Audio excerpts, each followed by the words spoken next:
Diys-by-dar, and this is a challenge hosted by Mara from Borderline Furniture RX, and it is the eco-friendly whimsical menagerie challenge. So,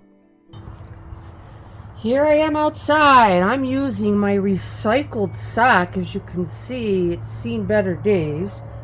I'm going to clean with some cleaning vinegar.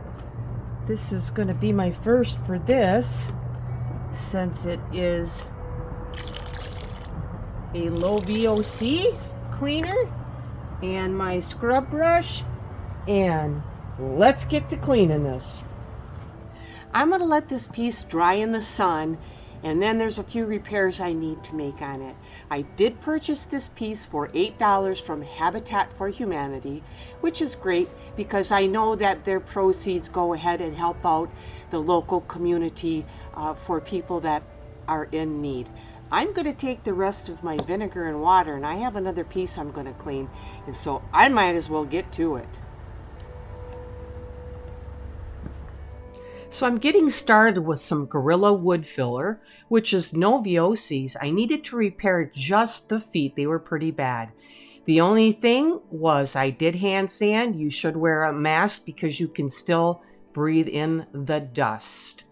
And I only used 2 pieces of sandpaper through this whole scuff sanding, and it was good to go for paint. And I used my Dixie Belle Bonding Boss, which is also no VOCs, and gave this a nice good single coat of that, and I'm ready to paint. I have Dixie Belle Hurricane Gray, no VOCs, and I did put 2 coats of this color on the entire piece. I'm ready for my stencil, which is supposed to be ice and ammonite shells.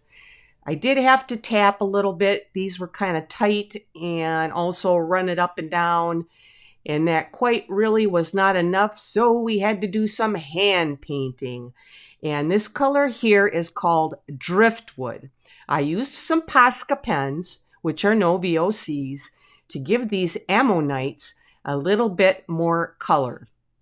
Pink on the inside and some turquoisey blue all along the outside. I just make a little dot, and I take a brush, sometimes with a little water on it, and I just spread that out. And there you can see my blue. And when I got finished with that, I took a look at it, and I thought, this still just is not quite enough for me. So I took some Color Shift Folk Art paint, which is also very low VOCs, and I just filled in a little bit in that one area, and I was liking them a bit better. Now I have some chameleon wax from Dixie Belle, and they are no VOCs. They are a water-based wax. I thought maybe that would give it a little iridescent bling bling, which it did in the end.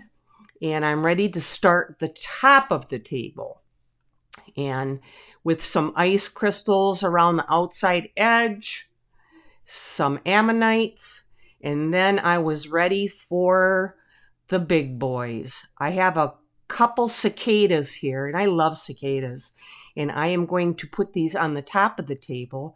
I darkened my driftwood up just a little bit and did a base layer of that, and I've got the big guy on. Now I'm going to get this little guy on, and I'm ready to continue. And I have some Terra Clay paint from Dixie Belle, no VOCs. It's just higher in the clay content. And I really like that color. Now, my moths to each side, this stencil was from Made by Marley. And they use all sustainable materials, recycled materials in their papers, in whatever they create. That's something that's really important to them. On these ferns, Posca pen again, just make a little line with a little bit of water, and I'm just going to pull them kind of straight with a slight curve, just to give it a look of like that fern petal going around. I used that color around the outside edge so it would stand out a bit more. And I did have to go back in with a little bit of green just to darken it up on the outside edge. And this was what I ended up with. I like them a lot. It's just too bad that you can't see the details as good in person as you can on this video. I need to spruce up these moths with my Posca pen. Once again, I'm going to add some areas and some legs. Now I have some mica powder, no VOCs, and some Liquitex, no VOCs, and I'm going to make myself some sparkly mica paint. And I'm going to use this in the wing areas on my cicadas and my moths. The really disappointing thing about all this really had some nice color shift in it. And when I put my top coat on, which was a matte, it seemed to kind of tone them all down and take that away. So that was a bit upsetting. But I just added anywhere that I thought I could, little dots or little areas. And also on the wings of my other cicada, we're going to get that filled in with that blingy mica powder mix to get those to stand out a bit better.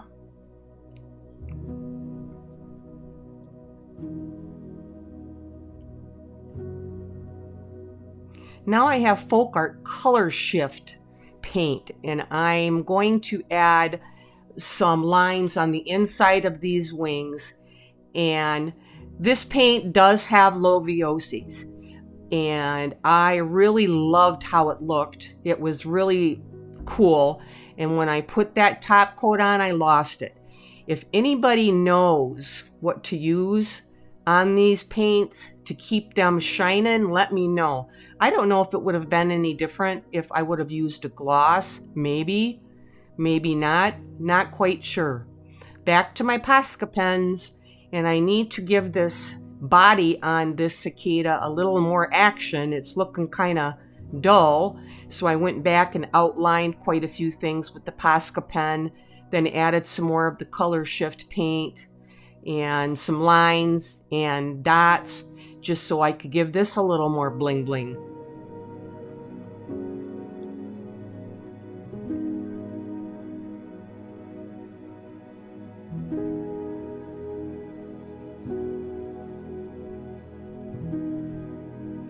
Okay, I'm done with that one, and when I'm looking at it, it looks empty. I need something else. Here comes another stencil. I just took my Hurricane Gray and added a little bit of caviar to make it darker, and went back in with this stencil and just randomly put it in there. And I liked that a lot better. It was looking kind of nice.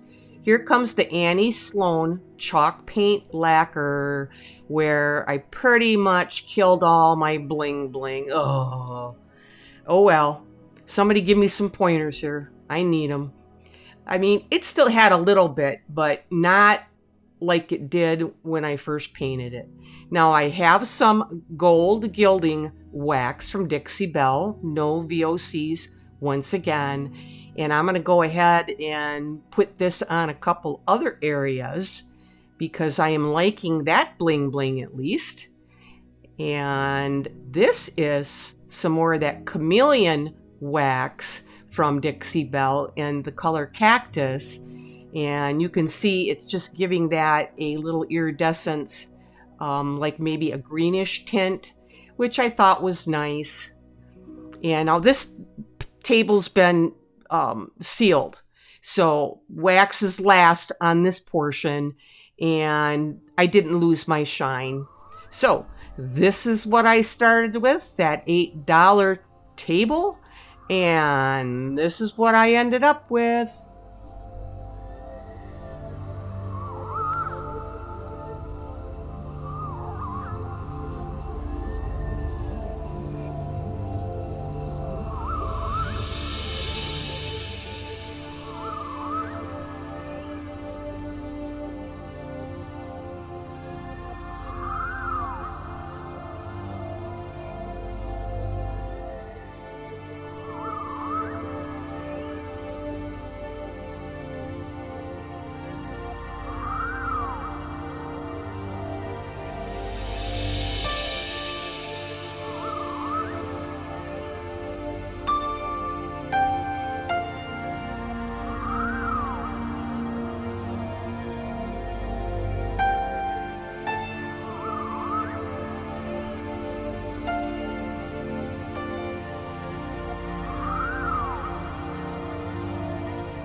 I generally had a really fun time with the hand painting on this one. You just can't pick up all the detail with the pictures and getting that whole table in. But I want to thank Mara from Borderline Furniture RX for the challenge. I'll have the playlist in my description. I want to invite you to watch the Flippin' Bunch every Wednesday night at 7 p.m. and we are live. And thank you so much for watching. Like and subscribe, and I'll see you on the next one.